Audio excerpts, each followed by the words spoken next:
Está bloqueando por tierra y por aire al Líbano. La historia viene, yo creo que en este caso puntual, tiene que ver con la invasión israelí de 1982. El Hezbollah es un producto de la invasión israelí de 1982. El Hezbollah es el producto de tres factores. En primer lugar, la invasión israelí del 82, que buscaba en su momento destruir a la OLP que estaba en el Líbano.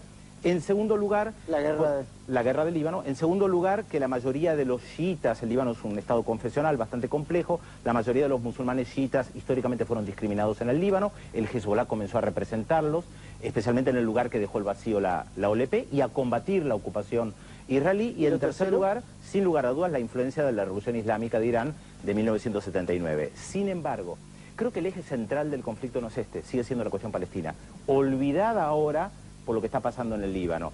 Yo creo que el problema central que puede destrabar la situación en el Medio Oriente es que Israel deje de ocupar Cisjordania y la Franja de Gaza y permita la creación de un Estado palestino. Digo permitir como si fueran los que tienen que permitir. Pero detengámonos un segundo ahí, Gustavo. El Hezbollah para vos, ¿es el producto de lo que está planteando Pedro o es también terrorismo? Mira, coincido con Pedro, fue producto de esa invasión en el 82 y la financiación y armado por Irán y Siria. Esto no es un grupo improvisado. Hoy es el grupo guerrillero, te diría, más fuerte del mundo. ¿Lo definirías como terrorista?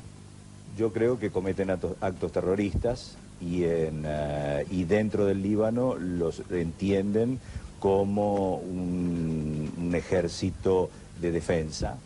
Eso en el Líbano. Hacia afuera lo tenemos que entender como un grupo terrorista porque ha cometido muchos actos terroristas en el mundo.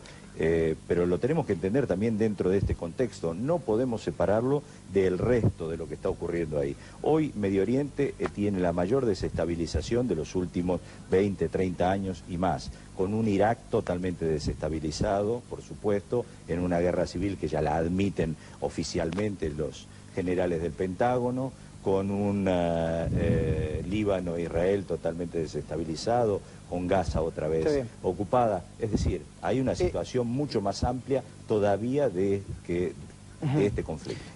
Gustavo Sierra es autor de este libro que se llama Kabul, Bagdad, Teherán, no sé si lo están viendo, y la bajada de este libro es Relatos desde los campos de batalla. ¿Cómo se ve, aunque estás hoy distante, pero la mayor parte del tiempo te la pasás o en Medio Oriente o en la zona de conflicto del resto del mundo? ¿Cómo se vería en el campo de batalla lo que está pasando hoy? ¿Quién está ganando, si alguien está ganando? Vuelvo a la guerra, te aseguro que lo único que vos ves ahí en las imágenes, eso es, y aún peor cuando estás ahí.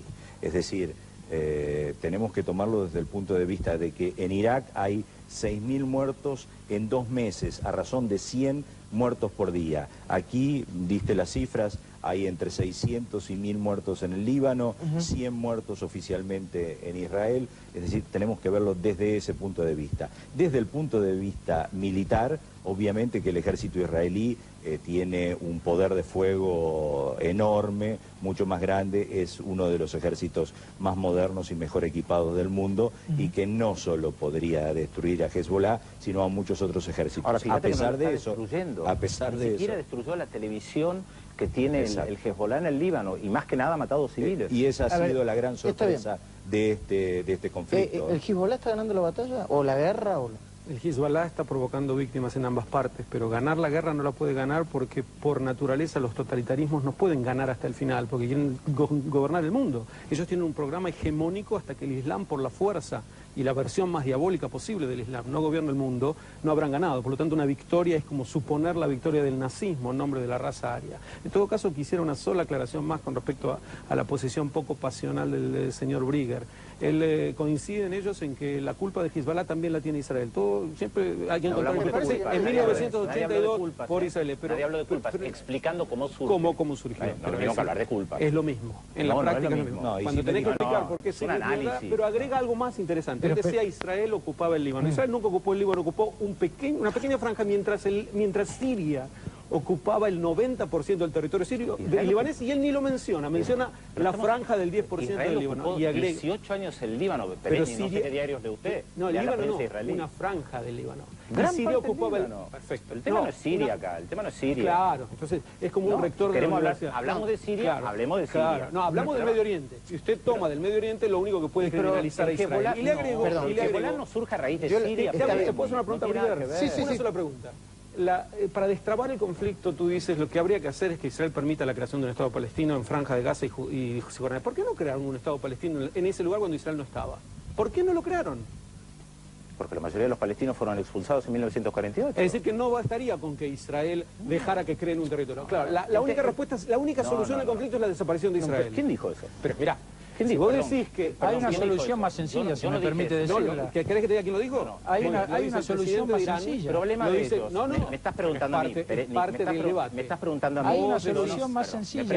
Que el conflicto se destraba cuando Israel permita la creación de un Estado palestino. No hay algo más enfático que Israel quiera que se cree un Estado palestino. Ya venimos rogándoles. Ehud Barak les ofreció en el 97. Porque falso, Pérez. Cuando ofrecemos es falso. Cuando no ofrecemos es agresivo.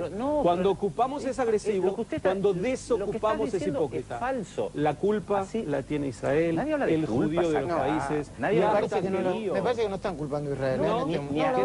Repita que dijo que culpa a Israel. No dijo que culpa a Israel. Digo, podrá tener una mirada, pero no dijo que no le haga decir lo que no dijo. Muy bien. Te voy a mostrar cómo lo dijo. Él dice dos aseveraciones. La primera es la siguiente: que para destrabar el conflicto, Israel debería permitir crear un Estado palestino en Gaza y en Cisjordania. Entonces yo le repregunto, ¿y por qué no lo crearon antes de que Israel tuviera Gaza y Cisjordania? Y él te contesta, porque los palestinos fueron expulsados, en pocas palabras. Hasta que los palestinos no vuelvan a Israel, léase, desaparezca Israel... Eso es una tergiversación, interpretación tuya que nadie dijo. Me estoy quedando sin tiempo. Los últimos segundos, por favor. Los últimos segundos, tanto para decir, bueno... Sí. Claro, la solución a este problema tan complejo es sencilla. Israel tendría que aceptar una de las 72 resoluciones de Naciones Unidas, especialmente sugiero la 242, volver a la frontera 67, establecer fronteras físicas porque es el único país de la tierra que no las tiene definidas y dice nos atacan a nuestra frontera. Por Dios le pido ahora, definan la frontera, acepten las resoluciones de Naciones Unidas, vuelvan a la frontera 67 y van a ver cómo se vive en paz. Pero ¿cómo puedes decir? Jamás dice que quiere destruir Israel. ¿Cómo? El gobierno palestino dice en su plataforma que los judíos son culpables de la Primera Guerra Mundial. Usted sabe que se estaba por firmar un documento. ¿Quiere hablar mucho? Yo lo dejo hablar mucho, pero ya nadie cree... ¿Cómo puedo vivir en paz con que hay que destruir Israel? Bueno, primero saque de las cárceles a los políticos del Hamas que tienen ahí, déjenlos que ellos en el debate interno les hagan un documento. A todos, y basta de matar gente inocente. Espero que a pesar de la pasión y de las distintas posiciones que hay, se haya comprendido por lo menos un poquitito más de lo que se viene comprendiendo hasta este momento. Yo soy Sheikh, quiero decir una cosa. Sí. Por nuestra encendida defensa de lo que sucede en Líbano, de lo que pasa con Hezbollah, a veces se nos ve o se nos quiere presentar como gente que no está dispuesta al diálogo por la paz. Tenemos 13 años de trayectoria en el diálogo interreligioso y en el diálogo interconfesional. Por lo tanto, somos gente de paz, queremos la paz, estamos dispuestos a la paz, pero tiene que haber justicia y dignidad. Está bien, ¿quiere paz usted? ¿Usted quiere la paz también? Israel ha bregado por la paz aún en territorios más chicos que Luxemburgo. Este no es un conflicto territorial, es un conflicto para borrar del mapa a Israel. ¿Será mucho pedirle que se den la mano antes de...? Al contrario, un placer. Gracias, Yo me la doy con Gustavo. Sí. Bueno,